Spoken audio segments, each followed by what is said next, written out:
Hey everybody, it's Eric Holmgren, your ambassador at large with the Placentia Chamber of Commerce. And today I'm with Keith Conley of Keith Conley Financial Planning. How are you doing today, Keith? Excellent. Good, I'm so happy to see you.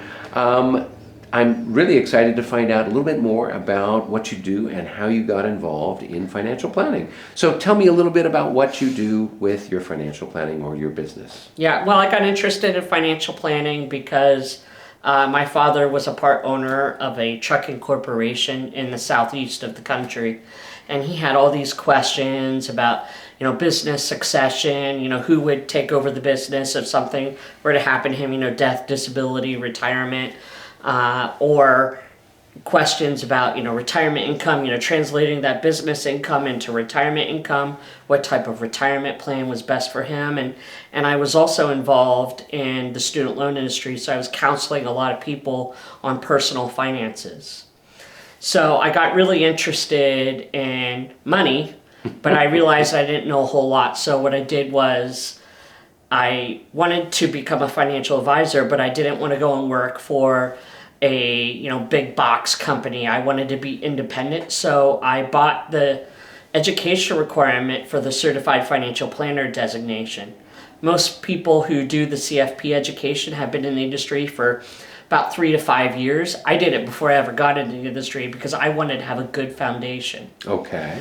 And so I bought that education. I did the education requirement, learned an enormous amount of information, took the exam, and then met the man who's now my mentor, who I worked directly with and started my business about 4 years ago. Okay. And was this your first business then? Yes. Okay. So you're doing this relatively new, although you've, I guess, been involved with the student loan industry, so... Yeah, I've been in financial services for about 8 years, Okay. and I branched off as an independent about 4 years.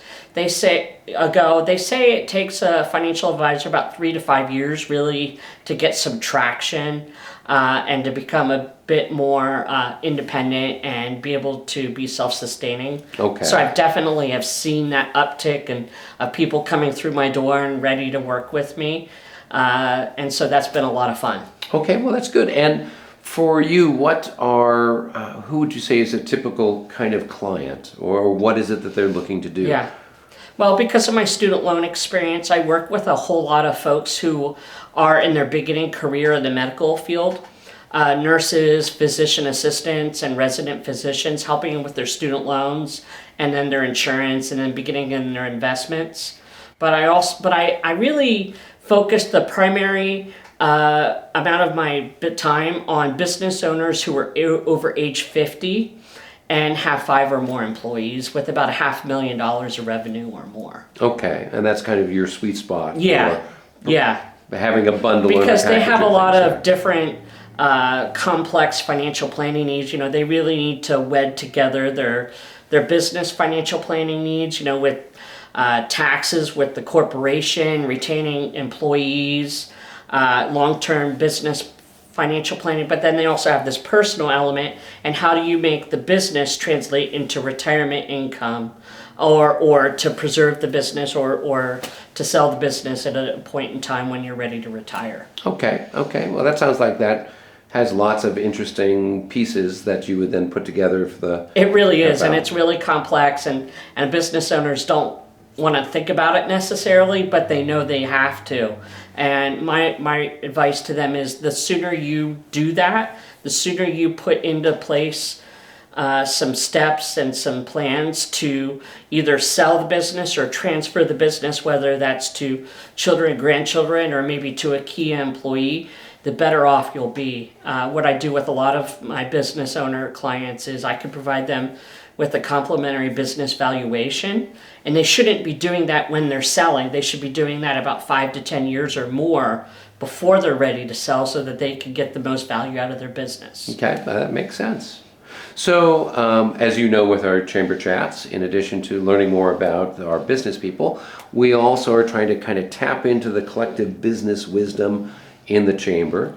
And so I know that you'd wanted to chat a little bit about your client acquisition Right. So you've got something kind of unique. So let's talk about that. So, when you're working with a specific demographic of people, the challenge is getting in front of those ideal prospects. And so what I've done is I have poured my heart and soul in developing relationships with people on LinkedIn. Okay. It's incredible the amount of friendships, relationships that I've gotten through LinkedIn. You don't think of LinkedIn as this, personal, relationship building website. You think of Facebook as where you go to meet friends or connect with friends, but LinkedIn has been just tremendous. I've met, attorneys, tax professionals, I've met clients and other people for the sole purpose of building professional, trusting relationships. And so what I've done with LinkedIn is I post almost every day, and it's not always something salesy. It's not, hey, I could get the best amount of investment returns than the other guy next door. It might just be, 5 tips or maybe a market commentary or some sort of information that would be relevant to someone that would be my ideal prospect. Okay. And the other thing about LinkedIn is that the more people who like and comment on your post, it works into the LinkedIn algorithm so that more people will see your posts. So you should be commenting and posting on other people's websites or other people's posts. Right. So that they will in turn come and come to your posts. Right. The other thing is that I have shot videos with my friend Bob Friedenthal, and we have shot videos where he interviews me, and then on some topic that's of interest to an ideal prospect. Maybe it's an introductory video like this is who I am, and then we did another video about a difficult deal that I had done for a client, and then we just send them to all my connections. And that has really opened up opportunities to get new phone calls, new appointments, and new opportunities to get to know people. So with LinkedIn, I think I've got maybe a picture and a short bio on it. So for those of us that aren't that familiar with it, it's like Facebook in that you can post pictures, you can post text posts, you can post videos. So pretty much anything you can do on the other sort of social media channel. Yes, but it's not for posting pictures of your weekend barbecue or your wedding, or you could do those things, but people there to post professional things. LinkedIn is thought of by a lot of people as your digital resume. And you're not going to be successful if you just go on LinkedIn and say, hey, this is what I did from this date to this date. People go to LinkedIn to find out what they could get out of it for them. So you should make your LinkedIn to be about how you can help them. Okay. And so, I can't help everybody. Not everybody's my ideal prospect. So I really have built my LinkedIn to be about the people that I want to serve. Okay. To be a magnet. So you're then, the information you're posting, it's something that is specifically beneficial to that targeted demographic of business people, owners, etc. Right. And it's based upon building relationships, not selling. Right. Well, very good. And so if somebody were then they're following your posts, and then at some point in time, then they contact you to get more information. Yeah. Is that they may respond to a post. They may respond to one of my messages. I may reach out to them and say, hey, would you be interested in having a conversation, about your business continuity planning, or maybe setting up a retirement plan? And if they're interested, they'll reach out to me, and might not be today, might be some other time. But because I've developed that relationship with them, I've given them good tips and advice and interacted with them on a personal level, without being salesy, they know that they can come to me and I'll be happy to service them. Well, plus, after a while, it also demonstrates that you're an expert in that subject and in that particular area of financial planning. So therefore, it just improves your how would you say, your profile. Correct. It's branding. Folks. Yeah. Okay. Well, that sounds excellent. I've talked with a number of people who've done that on Facebook selling candles or other types of things. But obviously, since you're dealing specifically with a professional group of people, putting those efforts, the same efforts they might put into Instagram or Facebook, Right. you're putting into LinkedIn. Correct. And I understand that you don't have a website. It's like everything's Correct. on LinkedIn. So that's pretty amazing. Yeah. And I'm glad to hear that it's working out really well, too. Yeah. I've met some incredible people that I'll consider lifelong friends, and I would have never met them on Facebook. Yeah, no, that's true.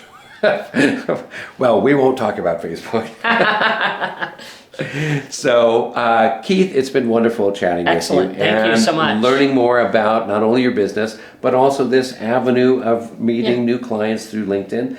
Before we sign off, is there anything else you'd like to share with our friends out in the Placentia community? Yeah, I mean, Placentia, if you want advice on how to get your LinkedIn set up and working for you, just reach out to me and I'll walk you through it. I've done it with a lot of people.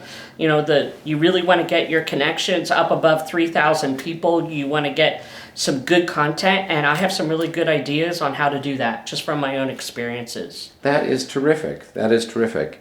So if you're interested in that, get in touch with Keith. There'll be contact in the section below the video where you can get in touch with him not only for that, but also for any financial planning needs you might have. And until our next episode, be well.